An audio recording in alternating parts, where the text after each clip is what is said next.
right, next part on this I wanted to get to is some of the ways that we have a resentment, how we're going to deal with it, and some of the tools at our disposal are, and the Bible tells us to pray for them, and if none of these three solutions or tools to deal with this none of them we like, but they all work. So, you have to decide before you get to here if you really want to get rid of this resentment. If you don't want to get rid of this resentment, then there's a lot of other questions you got to ask yourself, like why you're hanging on to it. But if you finally get to the point where you realize you have a resentment and you want to do something about it, this is where we start.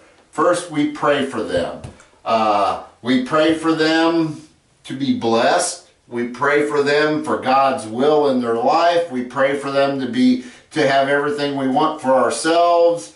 And this is kind of hard to do because in our nature we want revenge. We want to get even. And so how willing we are to pray for these people says a lot about where we're at. And so, when I am able to pray for these people, and I realize that if God blesses them and touches them and makes them better people, then there's a lot less chance in the future that they're going to go around doing the things that they did to me or to other people, or that they're going to do it to me again. So, if we're not really willing to pray for people, we're probably not really willing to live in a spiritual life without resentment and anger. And that says a lot about us that we have to be able to confront.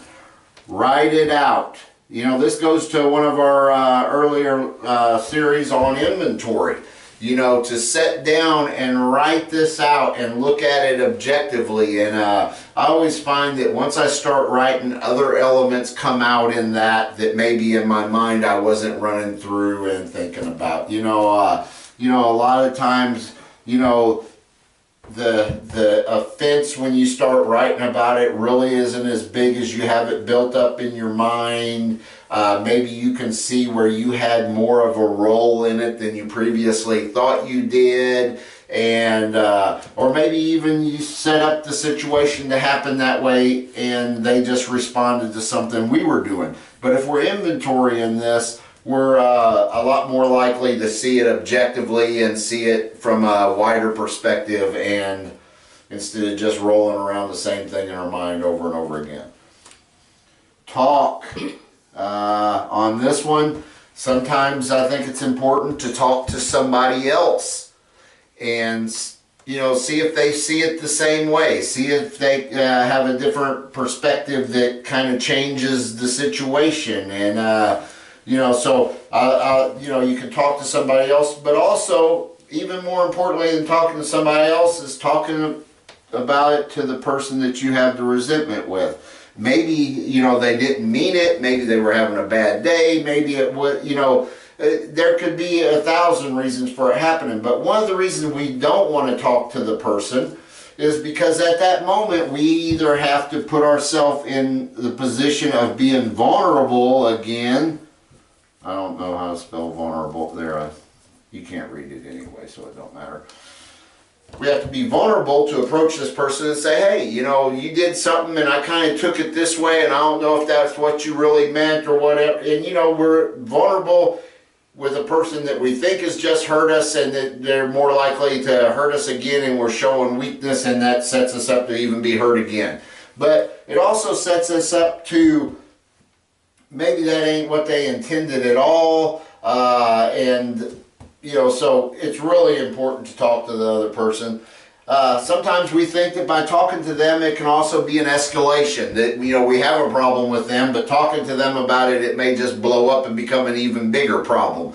But I think the benefits of talking to somebody about it, there's so many slights and offenses that the person didn't even intend or mean. I'll give you a perfect example of this. Years ago, when I was a young man, I was at a retreat, and it was a spiritual Christian retreat center, and we were in a big group. There was a lot of men there. It was a men's retreat, and there was a big group. And this whole session, there was a guy sitting across from me, and he was mean mugging me the whole time, and he just had this scowl look on his face, looking right at me the whole time. And so the longer this session's going on, I'm getting angrier and angrier, and be like, what's this dude doing looking at me, eyeballing me? And so I had worked myself up to a point that the minute that session was over, I was on my way over there, and I was fixing to get it on, you know, and I was going to go find out what his problem was, and if we had to, you know, tussle over it, we were going to. And I was across the room, and right before I got to him, I could see this guy had Coke bottle glasses on. They were super thick. And he didn't even know I was in front of him till I was real close to him. And it dawned on me at that second that that guy couldn't even see me clear across the room, let alone to be mean mugging me or staring at me. And, you know, I have to admit I felt a little foolish at the time. You know, I was fixing to go over and tune this guy up, and he didn't even know I was there. So, you know, I think a lot of times we perceive slights and offenses that the person didn't even intend, or a lot of times maybe didn't even have any control over. And so, you know, we walk around, you know, just grabbing a hold of these things that get us worked up, and the root of them is in so many other things and areas of our life that we haven't dealt with and worked at and looked at. And so, you know, for me, I think that how many of these I'm willing to do are an indicator to me. They're the canary in the mine to let me know how spiritually healthy I am. You know, am I willing to pray for the people that I have resentments against? Am I willing to sit down and write this out and inventory on it? And am I willing to try to, you know, be a peacemaker and to go make things right and resolve situations as soon as possible? You know, and I think that if I'm not willing to do these things, then I got to kind of go back and really start looking at myself, and you know, maybe pay a little less attention to the resentment and start paying more attention to the work that I have to do. And you know, that's kind of a bitter pill to swallow sometimes. And you know, why am I the kind of person that always has resentments and always has strife and bitterness with other people? And